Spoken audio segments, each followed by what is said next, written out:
കൊച്ചിയിൽ ഗുണ്ടകൾ തമ്മിൽ ഏറ്റുമുട്ടിയതിൽ കേസെടുത്ത പോലീസ് തമ്മനം ഫൈസൽ, ഭായ് നസീർ അടക്കം കണ്ടാലറിയുന്ന 10 പേർക്കെതിരെയാണ് കേസെടുത്തത്. വിഷ്ണു സുരേഷ് ചേരുന്നുണ്ട് കൊച്ചിയിൽ നിന്ന് വിവരങ്ങളുമായി. വിഷ്ണു, ഇതിപ്പോ ഈ പല ജില്ലകളിലും ഇതൊരു വലിയ പ്രശ്നമായി, സാധാരണ പ്രശ്നമായി മാറിക്കൊണ്ടിരിക്കുകയാണ്. ഇതിപ്പോൾ ഈ തമ്മനം ഫൈസലും ഭായ് നസീറും ഉൾപ്പെടെ ഇവർക്കെതിരെ കേസെടുക്കുന്നു. എന്തെല്ലാം FIRൽ എന്താണ് പറയുന്നത്? ഇതൊന്ന് തടയാനായി, ഇത്തരം പ്രശ്നങ്ങൾ തടയാനായി എന്തെങ്കിലും നടപടികൾ ഉണ്ടാകുമോ?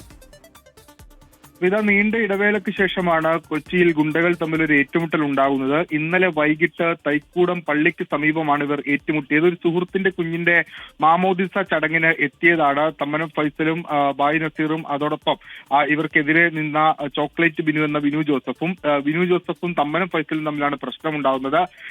നിസ്സാര കാര്യങ്ങൾ പറഞ്ഞ് വാക്കുതർക്കമുണ്ടാകുകയും പിന്നീട് അതൊരു സംഘർഷത്തിലേക്ക് കലാശിക്കുകയായിരുന്നു. പോലീസ് അവിടെ എത്തുമ്പോഴേക്കും ഇരുകൂട്ടരും പിരിഞ്ഞു പോയിരുന്നു. ആദ്യം ഇരുവർക്കും പരാതിയില്ല എന്ന് പോലീസ് പറഞ്ഞു. പക്ഷേ ദൃശ്യങ്ങൾ കേന്ദ്രീകരിച്ച് നടത്തിയ അന്വേഷണത്തിലാണ് 2 കൂട്ടർക്കെതിരെയും പോലീസ് ഇപ്പോൾ സ്വമേധയാ കേസെടുത്തിരിക്കുന്നത്. ഇവരുടെ മർദ്ദനത്തിന് CCTV ദൃശ്യങ്ങളടക്കം പോലീസ് ശേഖരിച്ചിട്ടുണ്ട്. ആ ഒരു പശ്ചാത്തലത്തിൽ ഇവരുടെ അറസ്റ്റ് അടക്കം രേഖപ്പെടുത്താനുള്ള സാധ്യതയാണ് നിലവിൽ ഉള്ളത്. ഏതെങ്കിലും തരത്തിൽ മുൻകൂട്ടി നിശ്ചയിച്ച പ്രകാരം മുൻ വൈരാഗ്യത്തിന്റെ പേരിൽ ആക്രമിച്ചതാണോ, അതല്ലെങ്കിൽ മറ്റേതെങ്കിലും ഓപ്പറേഷൻ ഇവർ പ്ലാൻ ചെയ്തിരുന്നോ, കാര്യങ്ങളൊക്കെ വിശദമായ ഒരു അന്വേഷണം വേണമെന്നാണ് പോലീസിൽ നിന്ന് ലഭ്യമാകുന്ന വിവരം. വിഷ്ണു സുരേഷാണ് വിവരങ്ങളുമായി കൊച്ചിയിൽ നിന്ന് ചേർന്നത്.